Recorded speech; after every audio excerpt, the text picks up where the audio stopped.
Assalamualaikum warahmatullahi wabarakatuh. Sahabat sekalian, apa kabar? Semoga antum sehat selalu dan selamanya diberikan kebahagiaan di dalam rumah tangga, juga mendapatkan rezeki yang melimpah juga berkah.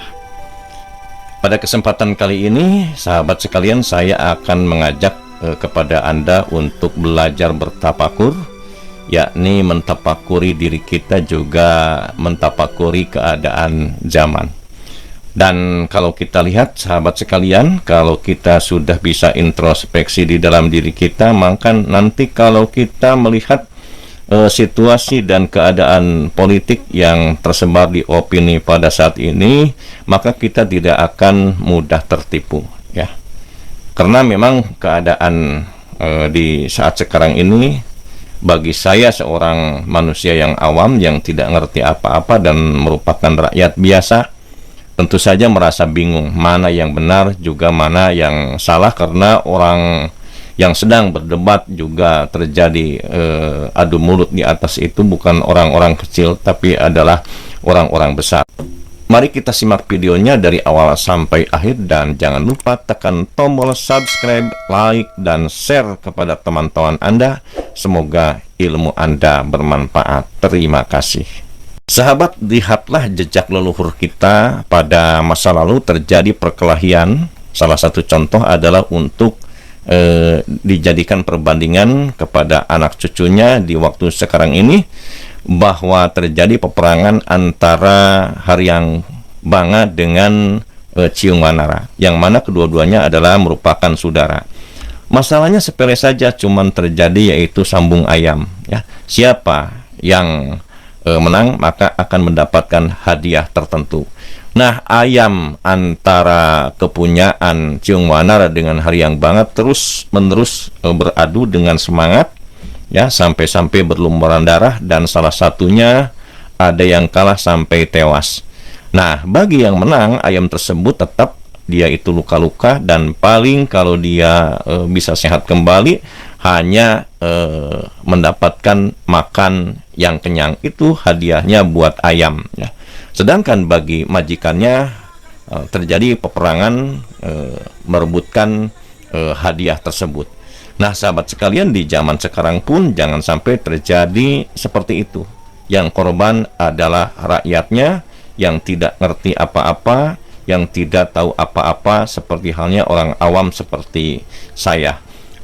Sahabat sekalian, salah satu contoh lain untuk memberikan kekuatan tentang ibarat yang saya ceritakan di masa sekarang ini, seperti halnya satu peribahasa mengatakan, gajah bertengkar sama gajah, maka pelanduk mati di tengah-tengah. Dalam artian bahwa orang besar dengan orang besar, orang yang mempunyai kekuasaan dengan orang yang mempunyai kekuasaan, orang yang pintar dengan orang yang pintar, maka bertengkar, yang korbannya adalah rakyat jelata. Bukan hanya korban materi rakyat jelata itu, tapi bisa sampai korban nyawa, dan ini dibuktikan di masa sekarang.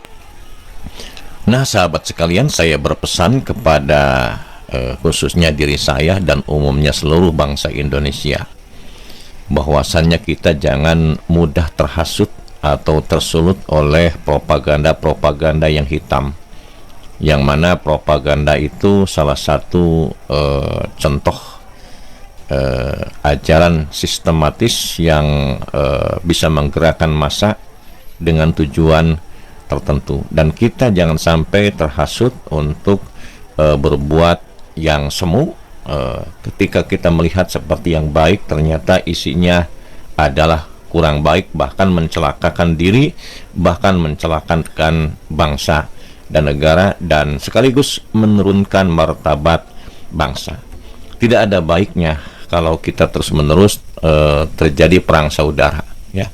Walaupun ada dalam kemenangan, nanti anak cucunya, keturunannya pasti ini akan terjadi dendam yang tidak berhenti, karena faktor genetika itu akan hidup terus.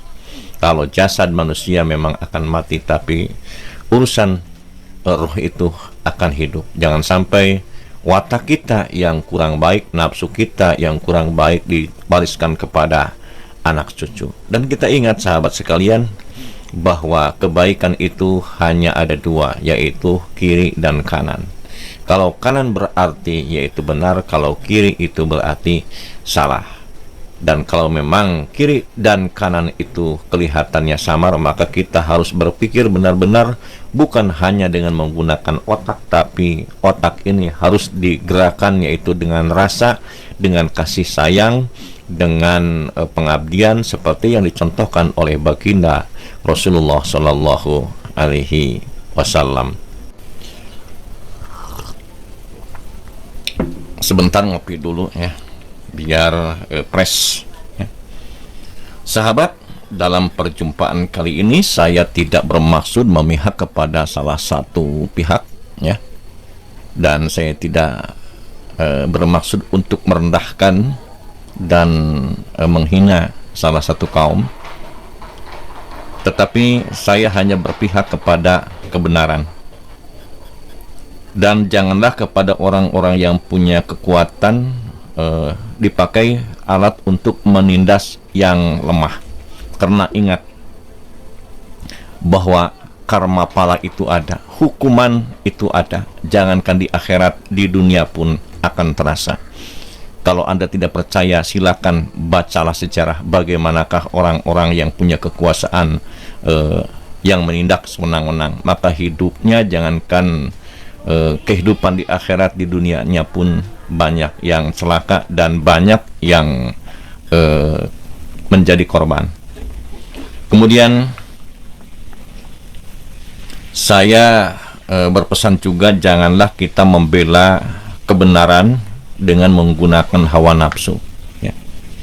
Apalagi membela kebenaran dengan menggunakan hawa nafsu yang dibarengi dengan amarah yang diikuti oleh nafsu syaitoniyah. Dan janganlah kalau memang sudah punya sifat seperti itu membawa-bawa kalimat Quran ya, karena ini tidak sesuai dengan ajaran yang telah diajarkan oleh Rasulullah Sallallahu Alaihi Wasallam.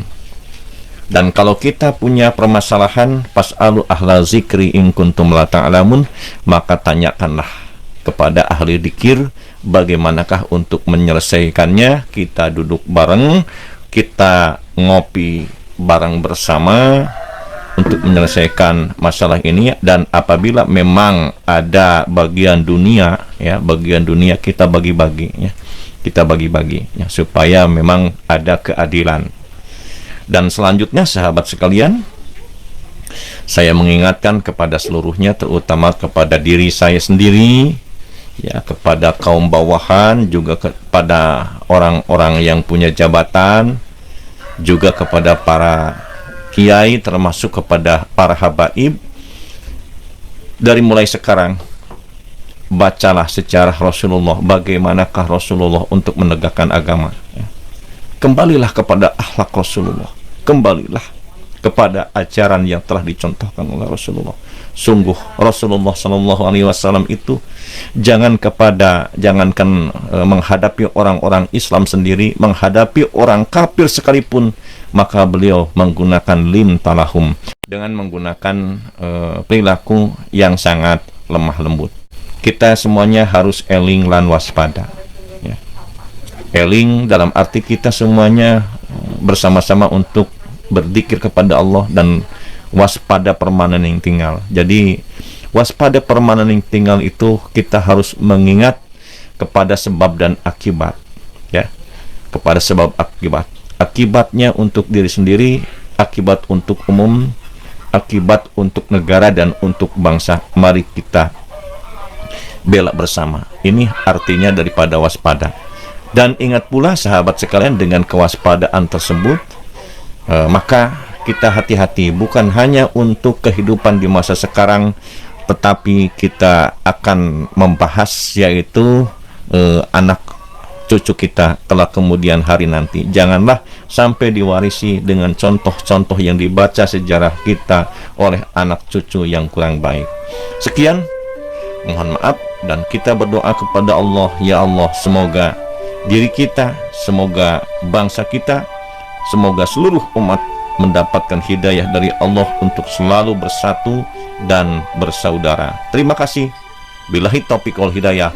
Wassalamualaikum warahmatullahi wabarakatuh.